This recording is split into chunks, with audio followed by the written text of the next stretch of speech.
So you understand me when I talk in English.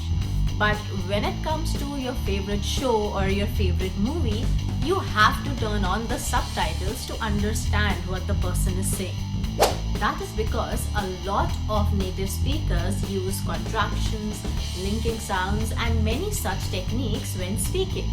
Also, when you're talking to a native speaker, you think that they tend to speak really fast and you don't really understand what they are saying.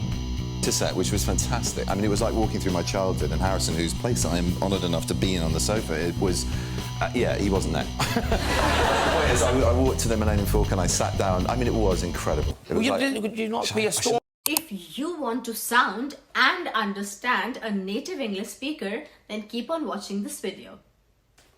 In this video, we are going to focus on 3 techniques: the ing sound pronunciation, the linking sounds, and the contractions.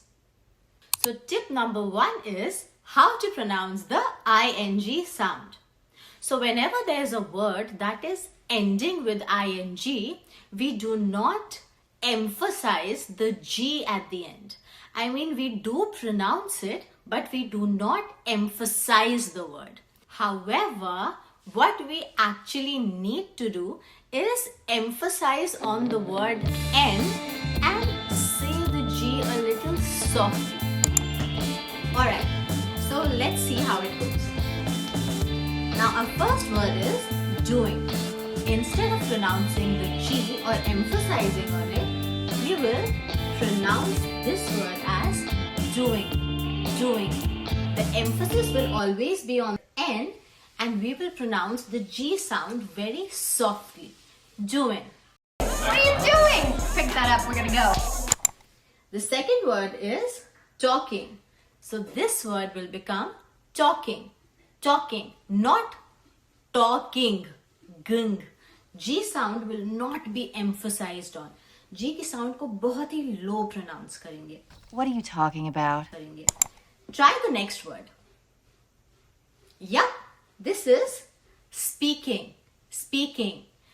I'm not speaking to you through mortal flesh. And the last one will be, oh, the end is not, sorry for that. The last one will be calling, calling, calling. What, did you go out last night? I was calling you and... Now let's look at some examples. What are you doing will become, what are you doing? What are you doing? Say it. Very nice. Second one, I was calling you yesterday will become, I was calling you yesterday. I was calling you yesterday.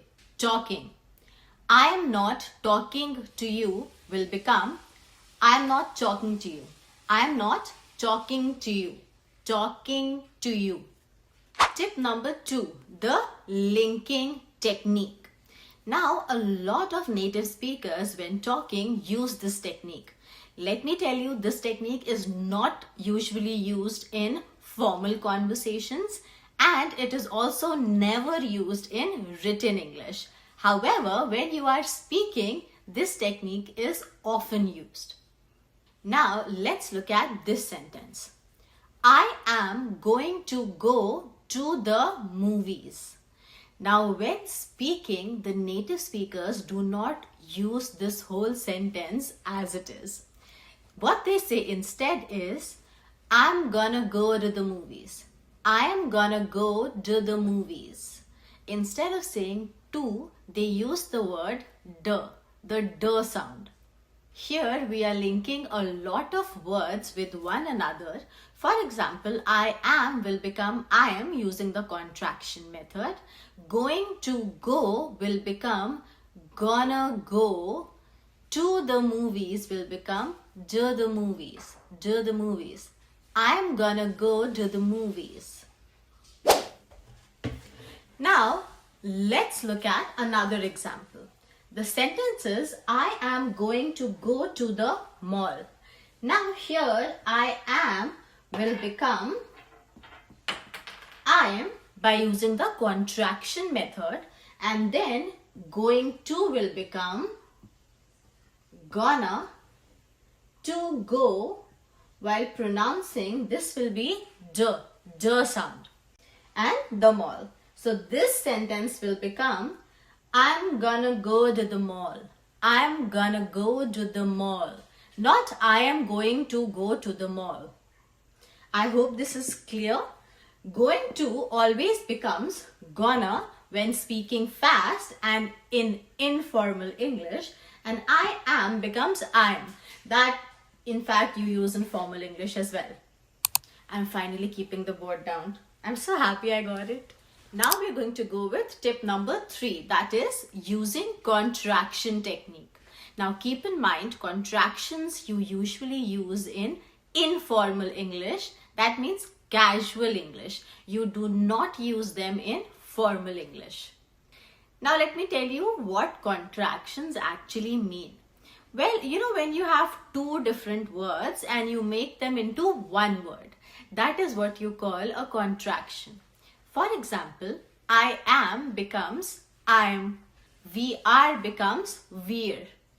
Let me give you some more examples. Before we go further into examples, I want you to know that contractions are the most commonly used words when you're talking in casual English. A lot of people use them all the time while you're having a informal conversation. So this is going to help you a lot. So we are going to learn some new words and some most commonly used contractions today. Going to becomes gonna. That is something we learned in the previous tip as well. Want to becomes wanna. Got to becomes gotta. Don't know becomes D-U-N-N-O. Don't know. And let me becomes Lemmy. L-E-M-M-E. Lemmy. Now we are going to use these in sentences. So we are not going to start with the first one, that is going to, gonna, because we have already discussed that in the previous tip. In this one, we are going to start with the second one, which is wanna, want to. So how do you use that in a sentence? I don't want to talk to you.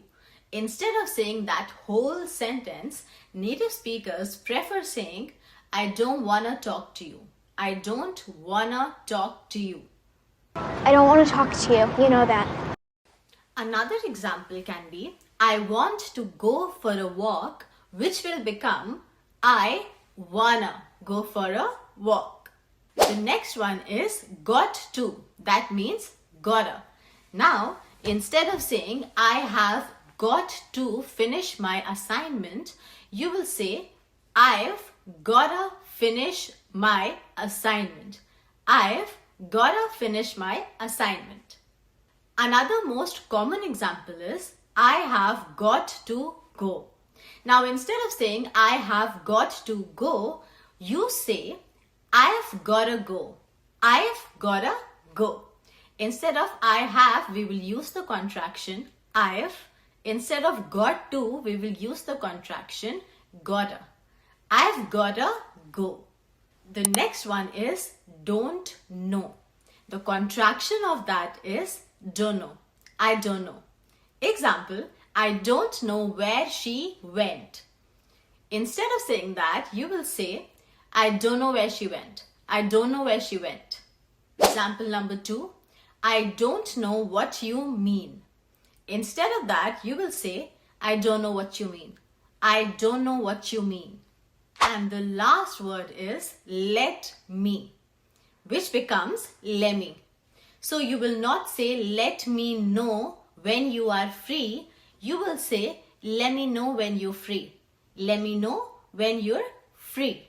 So in this sentence, let me becomes lemmy and you are becomes your. Let me know when you're free. Example number 2, let me help you with that. Let me help you with that will become let me help you with that. Let me help you with that. Alright guys, that is it for today's video. Thank you so much for being here. Now I've said it before and I'm saying it again. Linking sounds and contractions you only use in informal, casual English. Do not use them while you are in a formal setting and you are having a formal conversation. And do not use them in writing. Although they come very handy while you're having a casual conversation or to understand the native English speakers. You learned something new today and I'm proud of you for that. I'll see you in my next video. Bye.